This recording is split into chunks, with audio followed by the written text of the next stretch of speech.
Welcome to Tamil flavours. இன்னைக்கு நம்ம பார்க்க போறது நெத்தலி மீன் துவரம் செய்வது எப்படிங்கறத பார்க்க போறோம். தேவையான பொருட்கள்: கடுகு, கருவேப்பிலை, சிறிதளவு எண்ணெய், இந்துப்பு, ஒரு சிறிய தக்காளி, சாம்பார் வெங்காயம், பெரிய வெங்காயம் 1, பூண்டு, 1/4 ஸ்பூன் ஜீரகம், 1/4 ஸ்பூன் மஞ்சள் தூள், 3 ஸ்பூன் தேங்காய், 2 பச்சை மிளகாய், 1/4 கிலோ நெத்தலி மீன். இப்போ இந்த துவரம் எப்படி செய்யணுங்கிறத பார்க்க போறோம். இந்த நெத்தலி இப்படி முழுசா போடக்கூடாது. அது என்ன பண்ணணும்னு சொன்னா, இப்படி கையை வச்சு நீங்க இப்படி பண்ணணும்னே இது ரெண்டா வந்துடும். ரெண்டா வந்தா இந்த நடுவுல இருக்கக்கூடிய இந்த முள்ளை எடுத்து தனியா போட்டுட்டு இதை இது மாதிரி எடுக்கணும். பாருங்க, நெத்தலி இதை இப்படி வச்சு இப்படி பண்ணின உடனே வந்துடும். உங்களுக்கு கரெக்டா ரெண்டா வந்துடும். வந்த உடனே இந்த நடுவுல இருக்க முள்ள இப்படி தனியா எடுத்துடணும். இது மாதிரி நெத்தலி துவரத்துக்கு எல்லாமே இதே மாதிரி பிரிச்சு வச்சுக்கணும். வச்சுட்டு தான் நெத்தலி துவரம் ரெடி பண்ணணும். எப்படி பண்ணலாம்னு பார்க்கலாம். அரைக்க தேவையான பொருட்கள் இதெல்லாம்: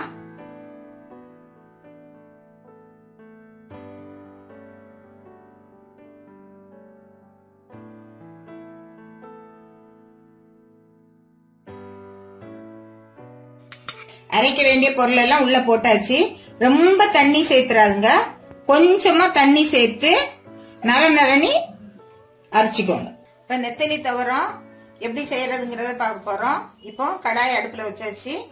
இந்த எண்ணெயை ஊத்திக்கணும். ஃபர்ஸ்ட் எண்ணெய் சூடான உடனே கடுகு போடணும். இப்போ கடுகு பொரிஞ்சிடுச்சு. கடுகு பொரிஞ்ச உடனே கருவேப்பிலை போடணும்.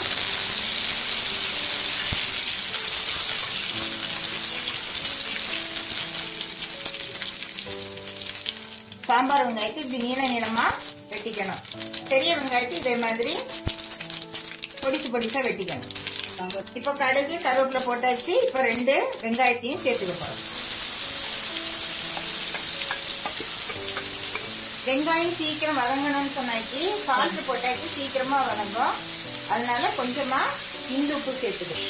வெங்காயம் நல்லா வதங்கணும். வதங்கினதுக்கு அப்புறம் தக்காளி சேர்த்துக்கணும். இப்போ வெங்காயம் பாருங்க நல்லா வதங்கிடுச்சு பாருங்க. அது வதங்கினோடனே இப்ப அதுல தக்காளி சேர்த்துக்க போறோம். இனி இந்த தக்காளியும் வெங்காயமும் சேர்ந்து நல்லா வதங்கினதுக்கு அப்புறம் தான் நெத்தலி போடணும். இதுல தக்காளி அதிகமா சேர்க்கவே கூடாது. தக்காளி வெங்காயம் ரெண்டும் நல்லா வதங்கியாச்சு. இப்ப இதுல நான் நெத்தலி சேர்த்துக்க போறேன். இது மாதிரி கிளீன் பண்ணி வச்சிருக்கேன். இந்த நெத்தலிய சேர்த்துக்க போறேன்.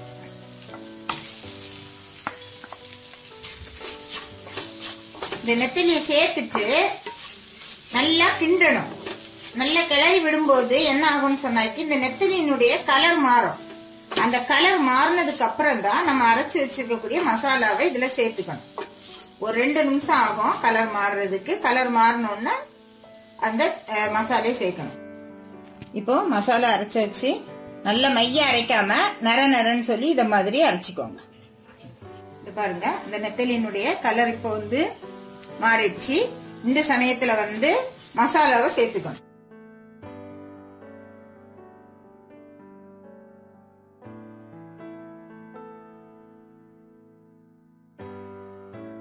மசாலாவை சேர்த்து நல்லா கிளறிக்கணும். கிளறி நல்லா ட்ரை ஆகுறது வரைக்கும் கிளறிட்டு உப்பு பார்த்து இறக்க வேண்டியதுதான்.